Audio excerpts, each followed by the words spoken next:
não ser que a Leila queira fazer um time de Pereiras. Ela comandando, Leila Pereira comandando Andrés Pereira, Matheus Pereira. Uma pena que o Abel é Ferreira, né? Não é Pereira. Não, mas ela pode tentar mudar o nome dele. Assim, eu acho que, pensando no elenco do Palmeiras, tá certo que você precisa se preparar para uma temporada, tem um super mundial no meio do caminho, no meio do ano, que é importantíssimo para os times brasileiros conseguirem ter uma visibilidade, criar a marca no exterior. Mas eu imagino que os dois eles consigam ocupar a mesma posição ali do campo, e é uma posição que o Palmeiras já tem nomes e ainda tem espaço para os meninos da base. Você tem o Thales. Mas o Andrés ali. Não é mais um segundo, não pode ser pensado como um camisa 8? O Andrés ele faz o camisa 8 também, mas o grande brilho da carreira dele foi jogando como meio armador. Inclusive, ele é convocado para a seleção brasileira jogando como meio armador. Então, ele consegue fazer também um segundo volante. Porém, é uma faixa de campo ali, a grande função do Andrés, a grande característica dele é a batida na bola, o chute de média e longa distância, ele ali como camisa 10 atrás do atacante de referência.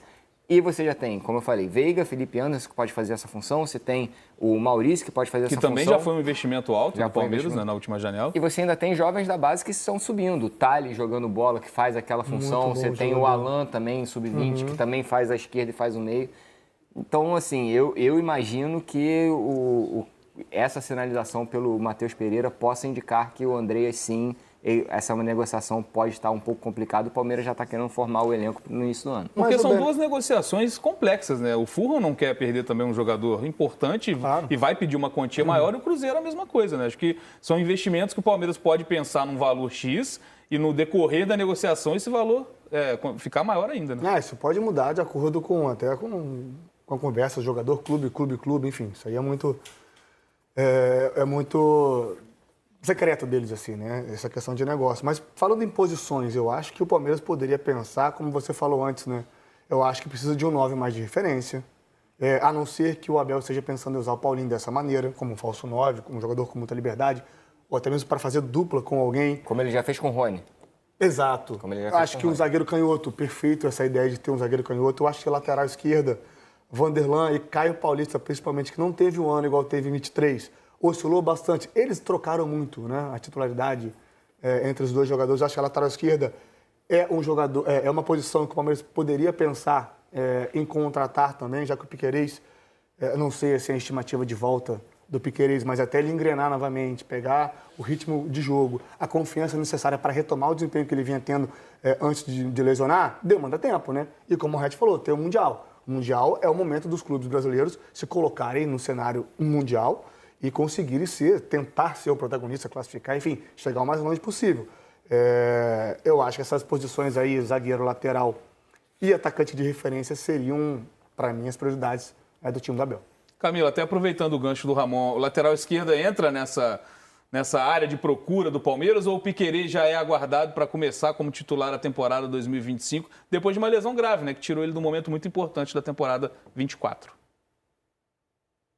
Olha, a princípio, pelas informações que a gente tem até agora, até esse momento ainda não entrou. Eu vi até que ele falou sobre a questão desse período, né, de retorno do Piquerez, e ele já estava até na reta final dessa última temporada. Existe até uma expectativa de que talvez para as últimas rodadas ele fosse conseguir estar à disposição. Isso terminou não acontecendo, mas no final das contas o Piquerez ainda terminou adiando um pouco das férias dele nessa reta final agora do ano.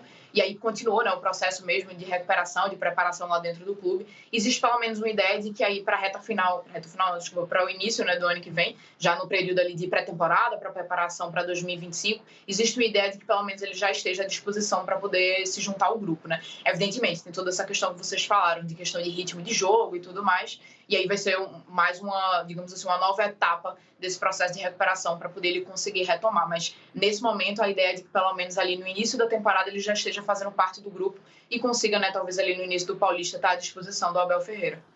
Eu falei agora há pouco sobre um possível teto estipulado pelo Palmeiras para essa temporada, para contratações para 2025. A gente tem os números do que seria esse planejamento inicial do Palmeiras. O planejamento inicial do clube era gastar cerca de 200 milhões de reais, né? Então, a gente já viu ali com o Facundo e com o Paulinho essa meta já ser quase batida, 185 milhões os dois juntos. O Facundo já foi anunciado e o Paulinho ainda por detalhes para esse anúncio. Então, com o Andrés, esse número já iria para mais de 100 milhões a mais do planejamento inicial. E aí hoje a gente ainda inclui o possível gasto com o Matheus. Então, fazendo as contas, não sou tão bom de matemática, Red, mas quase dobra esse planejamento inicial e mostra ainda mais um Palmeiras agressivo. O que pode indicar também que pode ter alguma proposta importante para alguns jogadores importantes do elenco do Palmeiras. E se o Palmeiras está tentando reforçar o corredor central, que o Veiga era titular absoluto, pode indicar que alguma movimentação no elenco do Palmeiras ali nessa função pode acontecer nos próximos dias. Não tem informação, mas pegando essas pequenas referências, sabendo do futebol, vendo o futebol dia a dia, é possível que o Palmeiras esteja se preparando para uma possível perda. É isso, ó. Tô tentando fazer as contas aqui. Com Facundo, Paulinho e Andreas, vai para 313 milhões de reais, sendo que o planejamento inicial era de 200. Se a gente botar mais 80 do Matheus Pereira, que a gente sabe que é a quantia, o valor oferecido, vai para quase 400. Realmente, é quase o dobro do planejamento inicial. Então, há indícios também. Claro, já tem a questão do Estevão. O Palmeiras sabe que vai perder o Estevão em julho. Para o Chelsea é uma venda que já está no orçamento há algum tempo. E o Palmeiras tem sido um bom vendedor também, né? Tem conseguido fazer bons negócios. Tem alguns ativos que o mercado olha com muita atenção. Caso do Vitor Reis, o zagueiro jovem, o Richard Rios também é outro que chamou muita atenção na Copa América. Então, certamente, isso está dentro do planejado, né? Mudando a rota um pouco pelo que tem de opções no mercado. Não, até o Raed citou o Thales, que é um garoto da base, que é muito promissor, goleador, né? É muito bom jogador. Você tem o Luigi também, um atacante de referência. Que é muito bom. Provavelmente deve jogar a Copinha agora, sendo parceiro do Thales. Riquelme e Felipe, pelo lado Exatamente, do campo. Né? E tem esses ativos que ainda estão na base, precisam de amadurecer, né? De maturar, para conseguir chegar ao profissional e conseguir vender. Fora o Kevin, fora o Hendrick, fora o Luiz Guilherme, fora o Estevão, enfim. É o Palmeiras fazendo dinheiro com a sua base. Obviamente, o trabalho da base do Palmeiras é incrível. A gente aqui não cansa de elogiar, né? A gente viu o Palmeiras revelando jogadores ano após ano e conseguindo vender muito bem. Então, assim, é um dinheiro também que pode entrar nessa contabilidade para ajudar a contratar jogadores, grandes jogadores, gastando o que está gastando agora. Vamos ver mais alguns números, então. Tem a previsão dos valores de receitas para o Palmeiras para a próxima temporada, né? Negociação de atletas, 301 milhões e meio. Patrocínio e licenciamentos, inclusive o Palmeiras tem um novo patrocinador Master para 2025, 237,1 milhões. Direito de transmissão, 172,3 milhões. O plano de sócio Avante, 80 milhões. Arrecadação social, 68,2 milhões. Premiações, 64,2 milhões. Arrecadação de jogos, 55,8. Rendas diversas e incentivos fiscais, 58,4 milhões. Aí eu não vou arriscar fazer conta de jeito nenhum aqui de cabeça, mas dá para saber que é muito dinheiro. É muito dinheiro. E aproveitando que o Ramon falou sobre essas vendas que o Palmeiras fez também, vamos dar uma olhada no comparativo só dessa era Abel Ferreira, das maiores negociações do Palmeiras, as maiores compras e maiores vendas também, até para mostrar como está mudando um pouco esse perfil. A gente tem milhões de euros, a fonte lá é o Transfer Market, do lado esquerdo, as maiores contratações feitas pelo Palmeiras. A gente já está colocando o Paulinho ali com asterisco, ainda falta o anúncio, ela está se colocando como a primeira, 18 milhões, e o Facundo logo em seguida, 11 milhões e meio, esses valores todos em euros, lembrando que o total dessas compras, só desse top 10, tá? Não estão todas as contratações aí da era Abel Ferreira, 84 milhões de euros. Do lado direito, a gente está vendo ali alguns ativos que o Palmeiras conseguiu vender, que até jogaram um pouco no time principal. A gente tem o Kevin, como o Ramon bem lembrou, 12 milhões, tem o Luiz Guilherme com 23, então as vendas ali, totalizando esse top 10, lembrando, não são todas, 189 milhões,8 de euros. Então, essa diferença de mais de 100 milhões de euros, que na atual cotação dá 675 milhões de reais, é muito dinheiro. Então, mostra também o Palmeiras mudando, porque a gente olha ali também, em terceiro lugar, o Maurício, que é da última janela. Essa mudança gradativa do Palmeiras, né, Camila? Olhando todo esse planejamento em relação a receitas, aos gastos e a tudo que vem entrando com venda de jogadores. Com certeza, Bené. Eu acho que existem, talvez até, inclusive, dois âmbitos diferentes aí de explicação que daria para a gente colocar. Eu acho que o primeiro é muito do que vocês falaram, nesse sentido de que o Palmeiras ele vem crescendo esse ganho com receitas ao longo dos anos, e aí existem fatores como questões relacionadas a patrocínio e também fatores relacionados às questões das vendas de atletas. O Palmeiras é um clube que ao longo dos últimos anos passou a ser um grande negociador e um grande vendedor de atletas da base. E aí a gente teve justamente, recentemente, né, a negociação do Hendrick, agora com a negociação do Estevão. Parte desses valores, inclusive, que eles preveem, né, com recebimento de negociação de atletas, vem, inclusive, dessa venda, das parcelas, né, da venda digamos assim, do Estevão, que se transfere para o Chelsea no ano que vem. E existem outros atletas também que são vistos dessa forma, né? Vocês citaram o Vitor Reis, o Richard Rios. Nesse momento, eles são dois atletas que o Palmeiras considera como inegociáveis. São atletas que fazem parte, né, do planejamento, digamos assim, do clube, mas ao mesmo tempo são atletas que o clube vê como peças promissoras, digamos assim, para eles fazerem vendas futuras no mercado. Eu acho que, de certa forma, inclusive, essa movimentação do Palmeiras, ela mostra não só uma mudança do perfil realmente de contratação que o Palmeiras tem feito, até, digamos, 2024 existe uma ideia de contratar jogadores que eram jogadores que seriam desenvolvidos dentro do elenco para, de repente, no futuro, eles serem jogadores considerados com mais experiência, jogadores mais bem trabalhados. E agora, a partir de 2025, existe uma ideia do Palmeiras de contratar jogadores que sejam mais prontos. E isso não significa necessariamente que são jogadores experientes em termos de idade, mas são jogadores que já são considerados mais prontos na proximidade, digamos assim, das características que o Palmeiras gostaria de contratar. E aí, dentro disso, eu acho que existe não só a questão do Super Mundial, mas também talvez uma ideia aí do Palmeiras começando a trabalhar meio que esse processo de reformulação do elenco. A gente tem visto jogadores justamente como o Dudu, que terminou saindo, né, na reta final do ano, essa possibilidade da negociação do Rony. Então, já é um processo aí, digamos, de reformulação mesmo do elenco. Me parece que parte dessas contratações, elas terminam fazendo parte justamente dessa mudança. E aí é de pensar um elenco não só para 2025 e não só para o Super Mundial, mas é quando a gente começa a construir um elenco pensando também para 2026 e 2027. E aí um exemplo disso é justamente contratações como o Maurício ou como o Giai, que é um cara que chega justamente já pensando na saída do Marcos Rocha, né? Então, acho que se a gente for colocar num panorama assim, são movimentações que explicam essa mudança de investimento do Palmeiras para 2025, mas também mostram já essa ideia do clube pensando no futuro.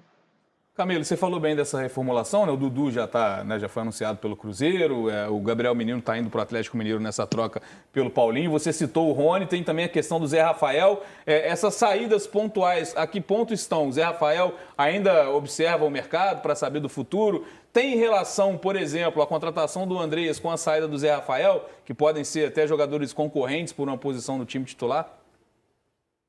Olha, eles seriam concorrentes realmente numa posição de time titular, mas nesse momento, como ainda não existe realmente uma concretização, né, dessa contratação do Andreas, é um processo que ainda está nesse processo mesmo de negociação.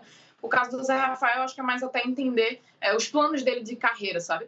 Nesse momento, houve procuras, né, realmente, principalmente do Santos e do Fluminense, mas nesse momento a proposta do Santos ela parece até um pouco melhor em comparação com o Fluminense para o jogador especificamente. Mas, de uma forma geral, ele ainda analisa um pouco dessa situação, ainda não deu uma resposta, porque ele entende também que existiria, de repente, aí uma margem, né, para poder também permanecer no Palmeiras. Então, acho que depende muito mais, assim, do plano mesmo dele de carreira. Nesse momento, se a gente for falando para 2025, o Zé Rafael, nesse momento, pelo menos, ele não me parece uma peça que seria uma peça titular, quando a gente vai colocar, né, no cenário de quais seriam esses jogadores que estão à disposição do Abel hoje em dia.